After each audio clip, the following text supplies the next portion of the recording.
Jadi aku mau ngejelasin pengertian reformasi perpajakan. Reformasi perpajakan adalah upaya pembaruan dan reformasi sistem perpajakan secara menyeluruh dan berkelanjutan yang dilakukan oleh pemerintah untuk menciptakan sistem perpajakan yang adil, efisiensi, transparan, dan sesuai dengan perkembangan ekonomi serta kebutuhan masyarakat.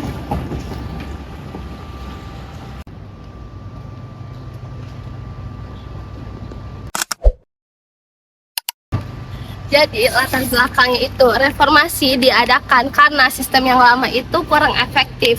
Lalu kepatuhan wajib pajaknya masih sangat rendah serta masih ada penghindaran dan penggelapan dana. Sementara penerimaan negara itu masih terus meningkat.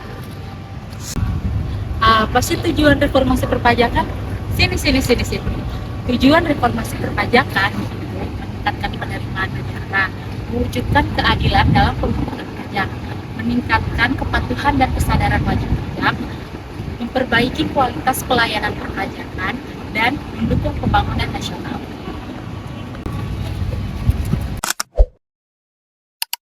Prinsip reformasi perpajakan ada 6 loh.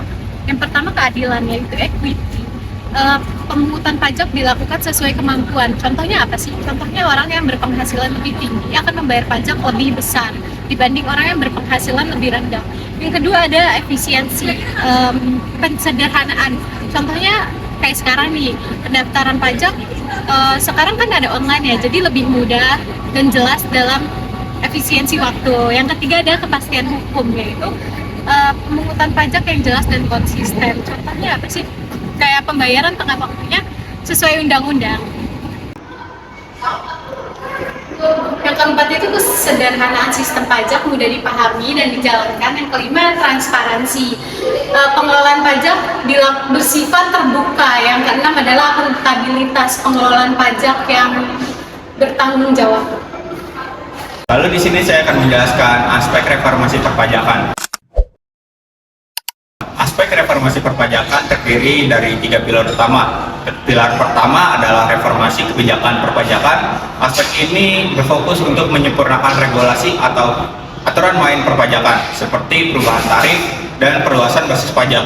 Lalu yang kedua adalah reformasi administrasi perpajakan. Aspek ini menyasar pada tata cara dan prosedur pemungutan pajak agar lebih efisien.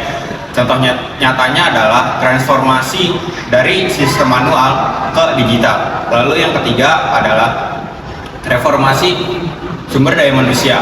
Aspek ini berfokus pada peningkatan kualitas dan integritas aparat. Lalu kemudian adalah dampak reformasi perpajakan. Reformasi yang dijalankan diharapkan membawa hasil nyata bagi negara, meskipun dalam pelaksanaannya akan selalu berhadapan dengan dinamika di lapangan. Adapun dampak positif yang diharapkan antara lain adalah: yang pertama, penerimaan pajak meningkat; kedua, pelayanan pajak lebih efektif; lalu yang ketiga adalah transparansi dan kepercayaan publik meningkat. Lalu tantangan yang akan dihadapi adalah adaptasinya wajib pajak terhadap kebijakan baru dan kurangnya pemahaman perpajakan di kalangan masyarakat.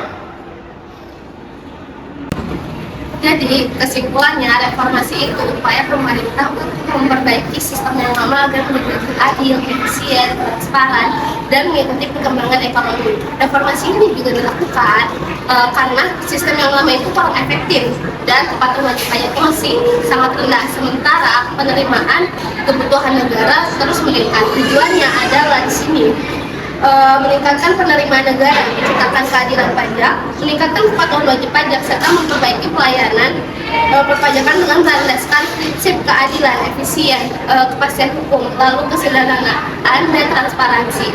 Yang terakhir adalah akuntabilitas.